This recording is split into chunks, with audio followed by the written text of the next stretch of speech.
Fala rapaziada, sejam muito bem-vindos ao canal Mentalidade Tricolor, João Cordeiro por aqui.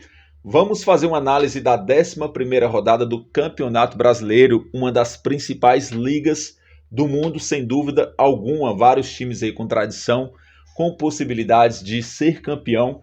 E durante 90% dessa competição a gente não crava, não tem certeza de quem será o campeão. Vamos falar quem que se deu bem nessa rodada, quem que se deu mal, quem ficou estacionado, quais são as perspectivas do nosso tricolor. E vamos observar, analisar e opinar sobre o desempenho, a performance dos nossos rivais. Mas antes de tudo, se inscreva no canal, deixe seu like, deixe também sua opinião nos comentários e fortaleça o canal, fortaleça esse trabalho, fechou?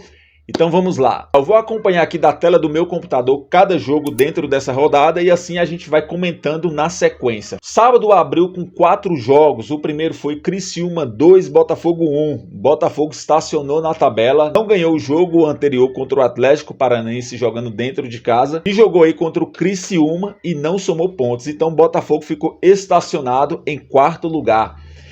Na sequência foi o Grenal, Grêmio e Inter. O Inter no momento muito melhor, o Grêmio já começa a preocupar. A gente já observa aí nas entrevistas do Renato Gaúcho, situação complicada para o Grêmio, se não abrir o olho, apesar que o campeonato ainda está muito no início, mas o Grêmio aí, ele amarga a 19ª colocação. Ele está só acima do Lanterna Fluminense. Então o Grêmio aí precisa abrir os olhos e em contrapartida o Internacional ele já subiu para o 7º lugar. Já passou o São Paulo e o Inter, ele aí tem 2 jogos a menos. O Grêmio também tem 2 jogos a menos, mas o Grêmio preocupa. Na sequência teve um empate, Cuiabá 0, Atlético Goianiense 0. Empate aí, não sei se foi ruim ou bom para os dois, porque são 2 times teoricamente inferiores, mas acabam somando pontos. O Atlético Goianiense e o Cuiabá permanecem aí fora da zona de rebaixamento. Então eu acredito que de certa forma é importante esses times somarem pontos, né, dentro da sua perspectiva aí do campeonato. Depois foi o jogo dos horrores, sábado 9h30 da noite, Vasco 4, São Paulo 1. Já comentei bastante sobre esse jogo. Tem muita coisa que rolou após o resultado dessa partida, mas eu continuo falando o seguinte, o que mais impactou além do resultado foi o desempenho, a performance, a apresentação que o São Paulo fez dentro de campo, fez 1-0 aos 10 minutos e a partir daí quis administrar um jogo fora de casa contra o Vasco, apesar do momento do Vasco, mas o Vasco é um time grande, precisa ser respeitado. Não sei o que passou pela cabeça dos jogadores, quis levar o resultado debaixo do braço durante os 90 minutos contra o Vasco. Então, resultado aí mais do que merecido e que o São Paulo aprenda aí com os erros e que isso sirva de lição. Vamos lá. Já no domingo teve Bahia 4, Cruzeiro 1. Apesar do placar elástico, esse jogo foi um jogo duro, ficou empatado aí durante um bom tempo e o Bahia acabou finalizando o jogo com 4-1. Detalhe aí para o time do Rogério Ceni, detalhe aí para esse meio de campo do Bahia, é um time que realmente está criando casca, é um time que está se superando a cada rodada. O jogo contra o Flamengo, se o Bahia fosse mais corajoso, poderia ter saído com um resultado, com uma sorte melhor daquele jogo. Teve azar que levou o gol no último minuto, praticamente nos acréscimos contra o Flamengo. Mas o Bahia aí está indo muito bem, hoje ocupa a 3ª colocação. Já o Cruzeiro também está bem, o Cruzeiro não está assim tão ruim devido às últimas temporadas, então o Cruzeiro começou a voltar a ser aquele Cruzeiro. O Cruzeiro que está começando a vir forte. O Cruzeiro aí está ocupando a 8ª colocação. Então São Paulo já perdeu a sua colocação aí tanto para o Internacional quanto para o Cruzeiro e o Bragantino. E o São Paulo hoje ocupa a 9ª colocação. Poderia estar no mínimo no G4. No mínimo. Mas fazer o quê, né? Parece que eles abandonaram o Campeonato Brasileiro. Aí depois vem para o Fla-Flu. Fluminense 0, Flamengo 1. Cara, se a gente for pegar alguns jogos do Flamengo, aquela primeira rodada contra o Atlético Goianiense, onde o Flamengo teve aquele pênalti polêmico nos acréscimos. Da mesma forma, a gente pega esse pênalti polêmico nos acréscimos contra o Fluminense. Da mesma forma, a gente pega o jogo contra o Atlético Paranaense, que o juiz deu, parece que 10 a 12 minutos de tempo extra, sendo que não teve nenhum lance polêmico.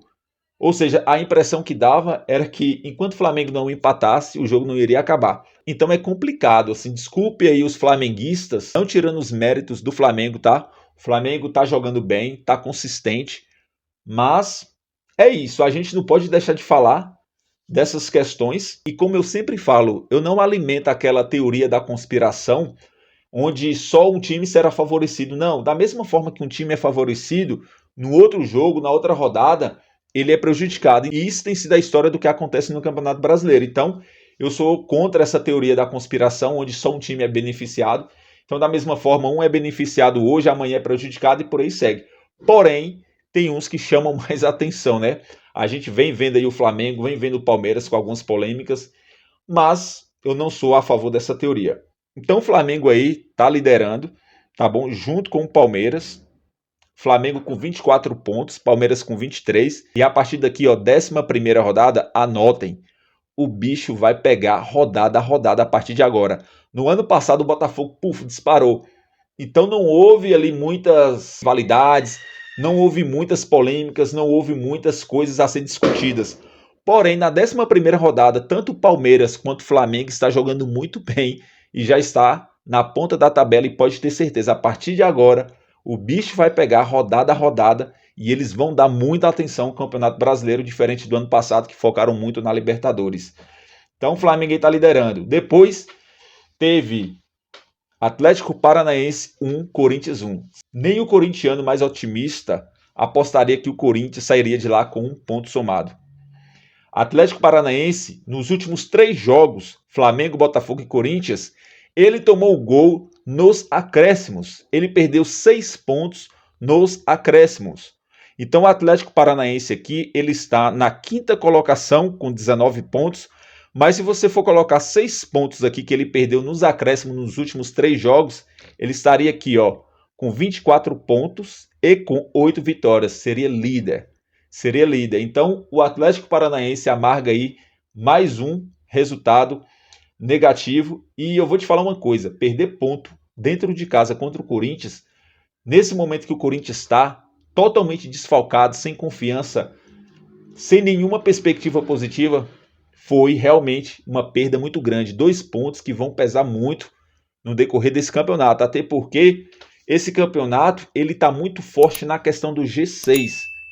Anotem, esse campeonato ele tem basicamente 8 a 9 times que cabem tranquilamente no G6 para pegar uma Libertadores. E a disputa da Libertadores nesse ano vai ser muito forte. Então, cada pontinho que deixa para trás, São Paulo aí deixou muitos pontos para trás, pontos ganhos. Agora o Atlético Paranaense aí se deu muito mal, entregou 2 pontos aí de graça para o Corinthians. Já o Corinthians tem que comemorar muito esse ponto fora de casa, porque jogar contra o Atlético Paranaense fora de casa lá é difícil, não só para o Corinthians, para qualquer time, é muito difícil. Então quem consegue arrancar um ponto lá pode comemorar, é um ponto muito bem-vindo, ainda mais uma vitória. Então o Corinthians, diante de todo esse contexto, diante de toda essa situação, diante de todo esse momento, é para comemorar muito esse pontinho fora de casa. Ponto esse que não serviu para livrá-lo da zona do rebaixamento. Hoje o Corinthians ocupa a 18ª colocação e ainda acima dele tem o Vitória com 9 pontos. E aí depois tem o Atlético Goianiense também fora da zona, é o primeiro fora das zonas. Então o Corinthians, perspectivas muito complicadas aí para o decorrer do campeonato. Depois eu vou gravar um vídeo falando do Corinthians, um motivo pelo qual eu acho que é um dos principais motivos que podem levar o Corinthians para a Série B. Eu não vejo ninguém falando sobre esse motivo, mas eu vou gravar um vídeo exclusivo falando de uma percepção que eu tenho, que é onde o Corinthians corre mais risco de não conseguir aí reverter essa situação. Mas deixa para o próximo vídeo e a gente vai seguindo por aqui. Depois teve Atlético Mineiro, o Mineiro versus o Fortaleza, em Minas, 1-1. E aí esse resultado com certeza não foi bom para nenhuma das duas equipes. E o Atlético Mineiro ocupa aí o 10º lugar, junto com o Fortaleza, 11º também com 14 pontos. Aí depois vem Palmeiras 3, Juventude 1. O Palmeiras vivendo um momento muito bom. O Palmeiras iniciou 2024 ganhando jogos, mas a gente não conseguia ver uma apresentação forte, consistente, que causava respeito, temor dos adversários. Agora, desde as últimas rodadas, o Palmeiras mostrou um futebol forte, confiante, brilhante e convincente. Então o Palmeiras, assim, é implacável, não vai perder pontos contra times pequenos dentro de casa. Nos últimos anos vem sendo campeão, vem levantando títulos e o Palmeiras mantém o mesmo padrão, não se acomoda. O Palmeiras é difícil você ver os jogadores, o time se acomodando. Então o Palmeiras permanece faminto, com fome de títulos. E é isso que deixa o Palmeiras forte. Diferente do São Paulo. O São Paulo, o ano passado, quando ganhou a Copa do Brasil, o time relaxou. Depois ganhou a Supercopa, o time relaxou. E agora vem de um momento muito bom e o time agora relaxou. Então o time precisa estar faminto, com vontade de vencer o tempo inteiro. Esse é o ponto positivo que eu tenho que falar do Palmeiras. É nítido isso. Nesse ponto, o Palmeiras, hoje aqui no Brasil, é o primeiro. Até porque os números mostram isso. Então o Palmeiras continua faminto e não tem como. Vai ganhar, infelizmente. E para finalizar a rodada teve Red Bull 2, Vitória 1. O Vitória vem começando a se recuperar apesar da derrota. A gente imaginaria que o resultado poderia ser até mais 3-4 para o Red Bull Bragantino. Mas foi um jogo apertado, 2-1. Mas o Vitória está começando a mostrar força e tentando se recuperar na tabela. O Vitória é o 17º, o primeiro aí da zona do rebaixamento para poder sair. Já o Bragantino avançou, já está em sexto. Como eu falei, esse G6, esse G4 vai ser muito disputado. Tem 9 times, 10 times que ocupam facilmente, que dá para ocupar facilmente esse G6 em busca da Libertadores. Eu só espero, de verdade, falando aqui do São Paulo, que o São Paulo chegue na Libertadores novamente, porque o prejuízo vai ser muito grande. Exemplo aí, o Internacional.